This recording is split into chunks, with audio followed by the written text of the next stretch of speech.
Good morning, guys. This is Ashish Tiwari. Today we are going to start a new chapter. You must know that this class is going to be started in Vaibhav English School. This chapter actually before starting this chapter, हम इस chapter को start करने से पहले हमको ये पता होना चाहिए कि हम इस चैप्टर में क्या क्या कवर करेंगे. इस चैप्टर हम मेनली 3 चीज़ें कवर करेंगे. Just we can bifurcate in 3 parts. सबसे पहले इस चैप्टर में हम लोग रिफ्लेक्शन के बारे में स्टडी करेंगे. रिफ्लेक्शन क्या होता है, यानी परावर्तन क्या होता है. इसके बाद सबसे पहले चैप्टर के फर्स्ट पार्ट में ये देखेंगे. फिर चैप्टर के सेकंड पार्ट में हम लोग देखेंगे रिफ्रैक्शन क्या होता है. रिफ्रैक्शन बोले तो अपवर्तन क्या होता है. और चैप्टर के लास्ट पार्ट में हम लोग देखेंगे structure of eye. Structure of eye. Eye में हमारे कौन कौन से पार्ट्स होते हैं और कौन कौन से डिफेक्ट्स होते हैं, सारी चीज़ें. चैप्टर में मेनली 3 चीज़ें. फर्स्ट पार्ट में रिफ्लेक्शन, सेकंड में रिफ्रैक्शन और थर्ड पार्ट में structure of I. Before starting the chapter start करने से पहले सबसे पहले हम कुछ बेसिक बातें कर लेते हैं. फॉर एग्जांपल, जस्ट आप लोग सभी जानते हो कि दिन में सारी चीज़ें विजिबल होती हैं. यही अगर रात में पावर नहीं होती, इलेक्ट्रिसिटी नहीं होती, तो कुछ भी चीज़ें विजिबल नहीं होती, सारी चीज़ें डार्क हो जाती है. यानी हम कुछ भी विजिबल नहीं है, यानी everything would be invisible in night. तो कह रहे हैं कि दिन के अंदर आपको सारी चीज़ें क्या होगी भाई, विजिबल होगी. दिन के अंदर सारी चीज़ें विजिबल है. क्यों है, हम सभी को पता है अर्थ पे लाइट का दिन में नेचुरल सोर्स क्या है, सन है. सन की वजह से सारी चीज़ें हमको दिन में विजिबल है. अब आप सभी को पता है सन में ऐसा क्या है, सन में लाइट रेज होती हैं. Very good. यही अगर आपको रात को चीज़ों को विजिबल करना है, अगर रात को चीज़ें देखनी है, तो आपको या तो बल्ब स्विच ऑन करना पड़ेगा या आपको कोई भी आर्टिफिशियल सोर्स ऑन करना पड़ेगा, तब जाके नाइट में चीज़ें आपको विजिबल होगी. आपको एक चीज़ और पता होनी चाहिए कि लाइट में जो प्रकाश होता है, लाइट में बहुत सारे डिफरेंट कलर्स होते हैं. आपने देखा है दिन में बहुत सारे ऑब्जेक्ट हमको अलग अलग कलर के दिखाई देते हैं. फॉर एग्जांपल, आपने देखा है दिन में आपको कोई रेड कलर का ऑब्जेक्ट दिखाई देता है, कोई ऑब्जेक्ट आपको ब्लैक कलर का दिखाई देता है, कोई ऑब्जेक्ट आपको ट्रांसपेरेंट दिखाई देता है, कोई ऑब्जेक्ट आपको वाइट कलर का दिखाई देता है. तो हम लोग आज देखेंगे कि जो भी ये अलग अलग ऑब्जेक्ट हमको दिन में अलग अलग कलर के दिखाई देते हैं, इसके पीछे रीज़न क्या है. सबसे पहले हम अगर रेड ऑब्जेक्ट की बात करें, आपने दिन में कई सारे रेड ऑब्जेक्ट्स देखे होंगे. रेड हमको रेड ही क्यों दिखाई देता है, ये हमको ग्रीन कलर का क्यों नहीं दिखाई देता. The basic reason is that, मैंने आपको एक चीज़ बताई, लाइट में डिफरेंट कलर्स होते हैं. तो जैसे ये लाइट डिफरेंट ऑब्जेक्ट के ऊपर पड़ती है, तो वो ऑब्जेक्ट क्या करता है, लाइट के बहुत सारे कलर को एब्जॉर्ब कर लेता है और कुछ कलर को रिफ्लेक्ट करता है. जिस कलर को वो रिफ्लेक्ट करता है, वो ऑब्जेक्ट हमको उसी कलर का दिखाई देता है. फॉर एग्जाम्पल, एप्पल की बात करें. एप्पल आपने सभी ने खाया होगा, देखा होगा. जो एप्पल है, रेड कलर का हमको क्यों दिखाई देता है कि जब भी इस पर लाइट रेज पड़ती है, तो ये एप्पल लाइट के बहुत सारे कलर को एब्जॉर्ब कर लेता है और केवल रेड कलर को रिफ्लेक्ट करता है. इसीलिए हमको एप्पल कैसा दिखाई देता है, रेड.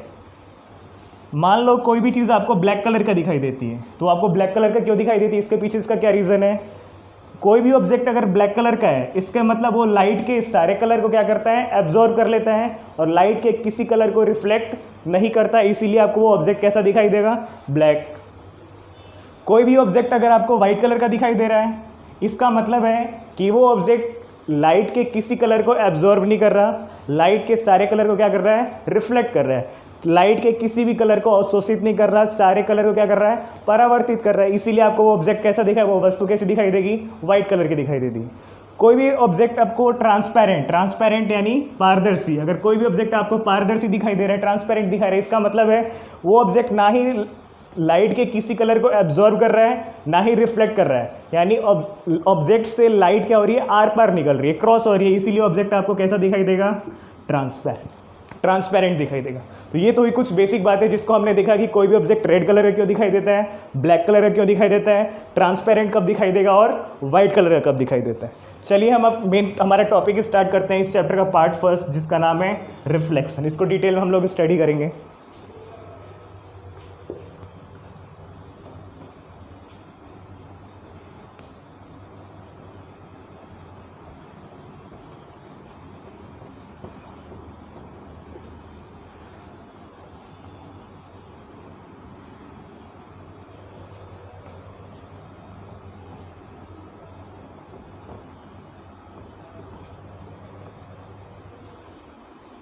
रिफ्लेक्शन को ही हम लोग हिंदी में कहते हैं परावर्तन, परावर्तन कहते हैं। अब रिफ्लेक्शन क्या होता है? रिफ्लेक्शन, मान लीजिए कोई भी ये सरफेस है, कोई भी ये सतह है। अब आप पूछोगे सर ये आप नीचे क्या कर रहे हो? आप सभी ने कांच देखा होगा, कांच की दूसरी साइड आपने देखा होगा कोई उस पर एक परत होती है। तो वो परत किस चीज़ की होती है? ये परत होती है या तो एल्यूमिनियम की होगी या फिर सिल्वर की होती है। ये सरफेस है, इस सरफेस को हम लोग रिफ्लेक्टिंग सरफेस बोलेंगे। रिफ्लेक्टिंग सरफेस यानी परावर्तक पृष्ठ, जिससे क्या होगा, जब कोई भी प्रकाश इस पे आएगा, इस सरफेस से टकराएगा और वापस दूसरी दिशा में चला जाएगा। तो ये रिफ्लेक्टिंग सरफेस का काम क्या है? जो भी लाइट रेज आ रही है उसकी जो भी डायरेक्शन है उसको चेंज कर देना। तो हम पढ़ रहे हैं कि परावर्तन क्या होता है, रिफ्लेक्शन क्या होता है। उसको पढ़ने से पहले हमको एक चीज़ पता होनी चाहिए। मान लेते हैं ये एक मीडियम फर्स्ट है, ये मीडियम फर्स्ट है, ये और ये आपका मीडियम सेकंड है। ये क्या पूछोगे? मीडियम फर्स्ट में यानी मीडियम फर्स्ट यानी माध्यम फर्स्ट है। माध्यम फर्स्ट में अभी क्या प्रेजेंट है, क्या उपस्थित है? एयर प्रेजेंट है। मीडियम सेकंड क्या है भाई? आपका ये सरफेस है, ये परावर्तक पृष्ठ या रिफ्लेक्टिंग सरफेस है। अब मान लो मीडियम फर्स्ट से लाइट रेज आ रही है, मीडियम फर्स्ट से लाइट रेज आ रही है और सरफेस सेकंड पे स्ट्राइक करके वापस एक स्पेसिफिक डायरेक्शन में मीडियम फर्स्ट में चली जाती है। इसी को हम बोलेंगे परावर्तन या इंग्लिश में रिफ्लेक्शन बोलेंगे। रिफ्लेक्शन क्या होता है? जब कोई भी लाइट रेज फर्स्ट मीडियम से आके सेकंड मीडियम के सरफेस पे टकराती है और वापस किसी स्पेसिफिक फर्स्ट मीडियम के स्पेसिफिक डायरेक्शन में चली जाती है, इसी फिनोमिना को, इसी प्रोसेस को हम लोग क्या बोलेंगे? रिफ्लेक्शन। क्या बोलोगे? रिफ्लेक्शन। फिर आपके माइंड में क्वेश्चन आया, कोई ज़रूरी है ये सरफेस प्लेन ही हो? बिल्कुल नहीं। ये सरफेस दो टाइप का हो सकता है। या तो ये सरफेस होगा प्लेन, प्लेन बोले तो समतल हो सकता है, प्लेन होगा। या फिर दूसरा कंडीशन क्या है? ये सरफेस आपका कैसा हो सकता है? रफ। तो हमने परावर्तन को सरफेस के आधार पे परावर्तन को हमने दो हिस्सों में, दो पार्ट में बाइफरकेट कर दिया। जब परावर्तन प्लेन सरफेस पे होता है उसको हम लोग बोलते हैं रेगुलर रिफ्लेक्शन। क्या बोलेंगे? Regular reflection. और यही परावर्तन जब रफ सरफेस यानी खुरदुरे पृष्ठ के ऊपर होगा तो इसको हम बोलेंगे डिफ्यूज्ड रिफ्लेक्शन। क्या बोलोगे? डिफ्यूज्ड रिफ्लेक्शन या फिर विसरित परावर्तन। इसको हम रेगुलर रिफ्लेक्शन को हम लोग सिंपल डायग्राम से देखते हैं। ये आपका सरफेस है, ये आपके एल्यूमिनियम या सिल्वर की कोटिंग है। जब भी इसके ऊपर कोई एक लाइट रेज आ रही है फर्स्ट मीडियम से सेकंड मीडियम पे स्ट्राइक करके फर्स्ट मीडियम में स्पेसिफिक डायरेक्शन में चली जाएगी। अगर ये सरफेस, अगर ये पृष्ठ समतल है, प्लेन है, तो रेगुलर रिफ्लेक्शन होगा। यही अगर पृष्ठ कैसा? खुरदुरा है, खुरदुरा यानी रफ सरफेस है, तो इसमें आपकी क्या होगी? इसको हम डिफ्यूज रिफ्लेक्शन बोलेंगे। आप लोग देख रहे हो तो आप पूछोगे इसमें अंतर क्या है? इसमें अंतर ये है कि ये देखो, एरो को ध्यान से देखना आप लोग, इसमें कुछ लाइट रेज आ रही हैं और अलग अलग डायरेक्शन में जा रही है, इसकी कोई स्पेसिफिक डायरेक्शन नहीं है।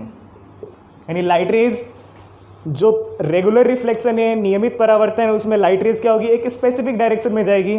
और जबकि जो आपका डिफ्यूज या विस्तृत परावर्तन है उसमें लाइट रेज क्या होगी? सारे डायरेक्शन में डिस्ट्रैक्ट हो जाएगी। इसी को हम लोग डिफ्यूज डायरेक्शन बोलेंगे।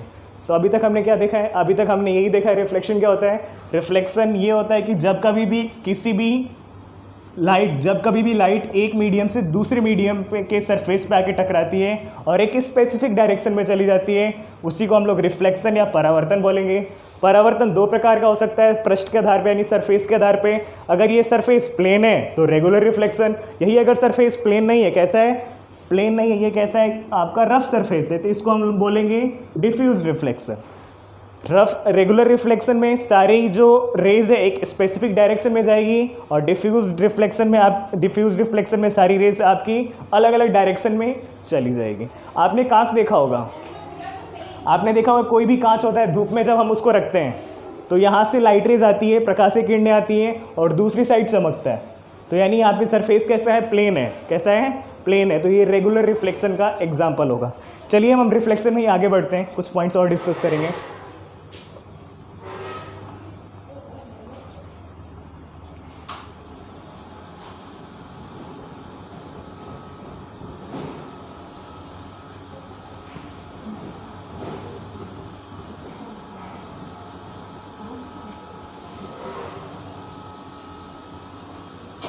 अब हम देखते हैं laws of reflection. Laws of reflection यानी परावर्तन के नियम।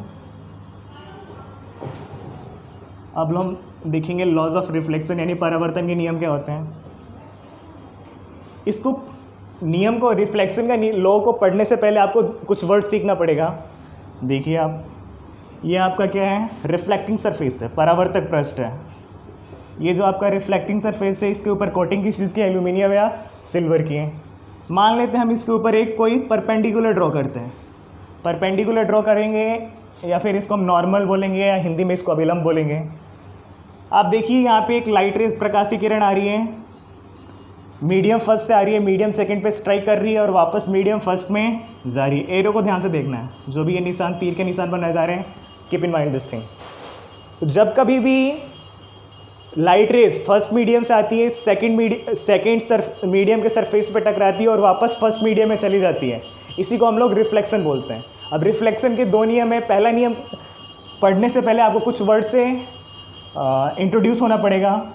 पहला वर्ड होगा आपका जो बार बार काम आएगा, इंसिडेंट रे, जिसको हम लोग बोलेंगे इंसिडेंट रे। हिंदी में हम लोग इंसिडेंट रे को बोलेंगे आपतित किरण। और दूसरा आपको वर्ड आपको पता होना चाहिए, रिफ्लेक्टेड रे, जिसको हम लोग हिंदी में बोलेंगे परावर्तित किरण। तो आप पूछोगे ये क्या होता है, इंसिडेंट रे, रिफ्लेक्टेड रे क्या होता है। जब कभी भी लाइट आ रही है, जो लाइट आ रही है, टकराने से पहले जो लाइट रेज आ रही है, इनका नाम होता है इंसिडेंट रे। क्या बोलेंगे इनको, इंसिडेंट रे। जब ये टकराती है मीडियम सेकंड के रिफ्लेक्टिंग सरफेस से, जब ये वापस मीडियम फर्स्ट में जाती है, तो इसी रे का नाम दूसरा हो जाएगा, इसको हम बोलेंगे रिफ्लेक्टेड रे, या हिंदी में बोलेंगे परावर्तित किरण। ये आपकी प्रकाश की किरण आपतित किरण है, और ये जो वापस मीडियम सेकंड से टकरा के वापस जा रही है, इसको हम लोग परावर्तित किरण या फिर रिफ्लेक्टेड रे।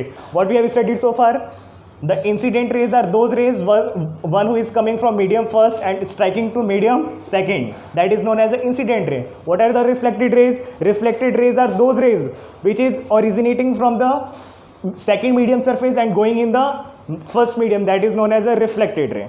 तो इसका फर्स्ट नियम क्या कहता है भाई, लॉज ऑफ रिफ्लेक्शन, परावर्तन का नियम का फर्स्ट नियम कहता है कि इंसिडेंट रे, रिफ्लेक्टेड रे और नॉर्मल, यानी आपतित किरण, परावर्तित किरण और अभिलंब, तीनों के तीनों एक ही प्लेन में होते हैं। हम बोल सकते हैं इंसिडेंट रे, रिफ्लेक्टेड रे और नॉर्मल, ये सभी के सभी एक ही प्लेन में होते हैं, एक ही समतल में पाए जाते हैं। इसका दूसरा नियम क्या कहता है, लॉज ऑफ रिफ्लेक्शन का, ये कहता है कि देखो भाई, एंगल आई बराबर एंगल आर। आप पूछोगे ये क्या होता है, एंगल आई बराबर एंगल आर। आपने देखा ये परपेंडिकुलर है, परपेंडिकुलर बोले या फिर नॉर्मल बोले। नॉर्मल के साथ जो ये आपकी इंसिडेंट रे है, जो ये एंगल बनाएगी, हम इसको बोलेंगे इंसिडेंट एंगल। क्या बोलेंगे, इंसिडेंट एंगल।